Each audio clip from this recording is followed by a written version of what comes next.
If America does not lead the cause of freedom, that cause will not be led. As we address these challenges and others we cannot foresee tonight, America must maintain our moral clarity. I've often spoken to you about good and evil, and this has made some uncomfortable. But good and evil are present in this world, and between the two, there can be no compromise. Perhaps the greatest legacy of the Bush administration will be the concept of preemptive war and the demonstration of the inability of the UN and the international community to effectively resolve conflicts or enforce international law in terms of rules of warfare and human rights. The rule of law has been under attack by the Bush administration ever since they stole the 2000 election. That's not to say that it hadn't been under attack before that. The rule of law has always been subjugated to wealth, nepotism, and hypocrisy.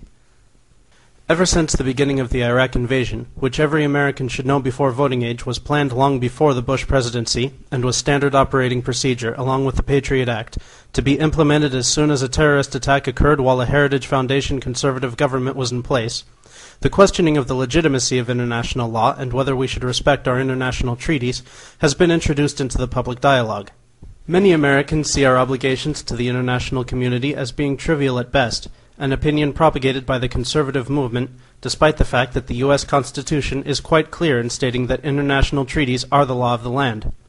From illegal invasions of nations that are completely uninterested in fighting us, to indiscriminately killing civilians with cluster bombs, to indefinite detention and legalized torture, we have laughed in the face of civilization and international law. The rhetoric has been poetic, but the light of the beacon of freedom is the flash of a white phosphorus shell. In this tradition, any nation with a grudge and a friend with veto power in the Security Council can wage any war they choose. The United States has refused to recognize the authority of the International Court, so we are immune to any kind of prosecution.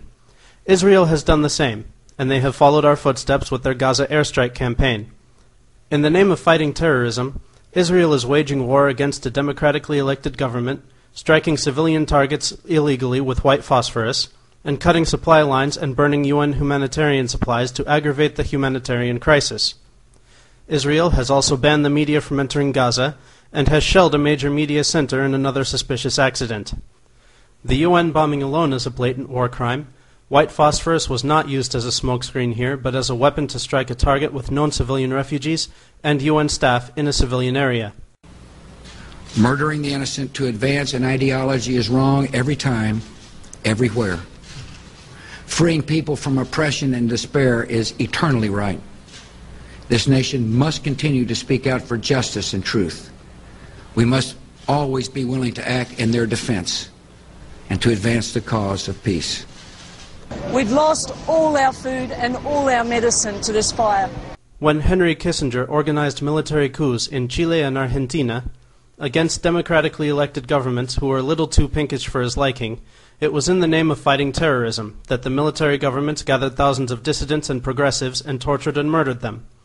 Today, terrorism continues to be used as a justification for mass murder and human rights violations, and during the first few days of the Israeli offensive in Gaza, Danny Gazet, the Israeli ambassador to Argentina, where I live, was on the news trying to convince us that only maybe 10% of those killed were civilians and the rest were Hamas terrorists. Israel continues to justify attacks on schools, hospitals, ambulances, and populated areas by claiming that the demonized terrorist enemy is hiding among the populace. There may be some question as to how many civilians you can justifiably kill when waging a war against a legitimate threat, but the international community, except the U.S., seems to be in agreement that this kind of invasion was not justified. Israel continues to invoke the concept of the right to statehood and refers to Hamas as an existential threat. They claim the Muslims in the region will drive them into the sea, but they're going to have to go through Gaza to get there. While the rocket attacks do take a real toll on the communities affected and are not justified, Israel has undermined all parties in Gaza which may have come to a peaceful agreement and gone against the wishes of their own people and continued to squeeze the Palestinian territories and make it impossible for them to advance and prosper as a free society.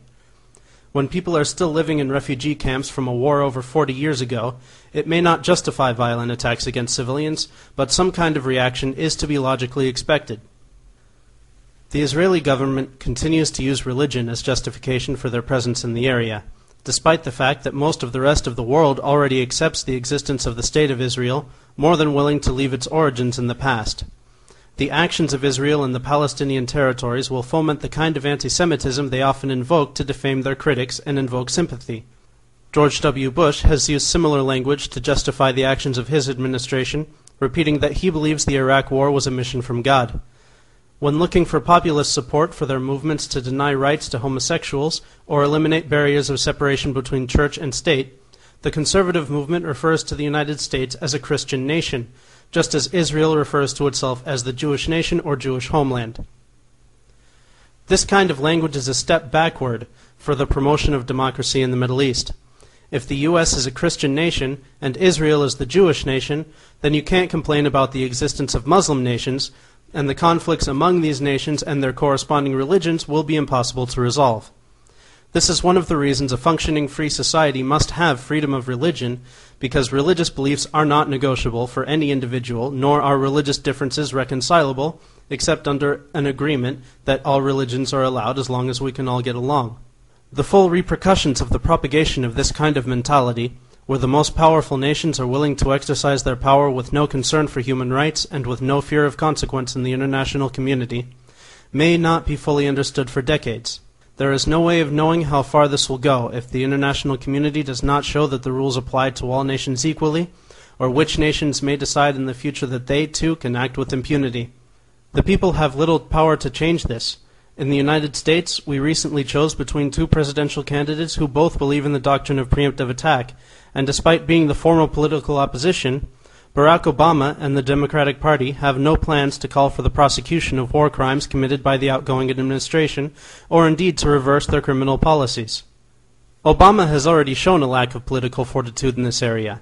He refused to even publicly react to the Israeli invasion of Gaza, saying it was not his place to interfere and that there's only one president at a time. Then he started a campaign around the country to promote an economic stimulus package, requesting the Bush administration to give another $350 billion to the moneylenders that couldn't wait until after the inauguration. We can protest, we can complain, and we can demonstrate our discontent, but it will make little difference until we show that we have the numbers, the intelligence, and the fortitude to replace the government that thinks that we're a gang of morons. I think a good way to send them a message would be to massively elect third-party candidates to small, winnable local positions and make it clear that our sights are set on Congress. I don't think the Palestinians voted for Hamas because they want violence, war, or to be governed by a fundamentalist group.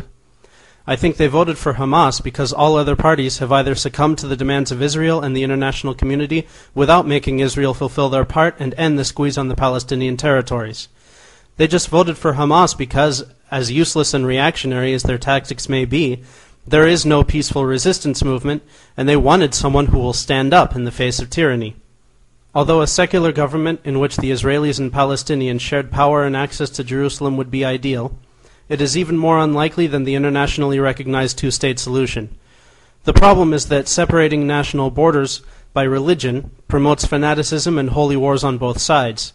The best chance for a solution would be to take religion out of the equation and treat this as two nations who need to resolve a conflict regardless of its origins. No religion needs a nation. The people of every nation need freedom of religion and legal protection of their rights.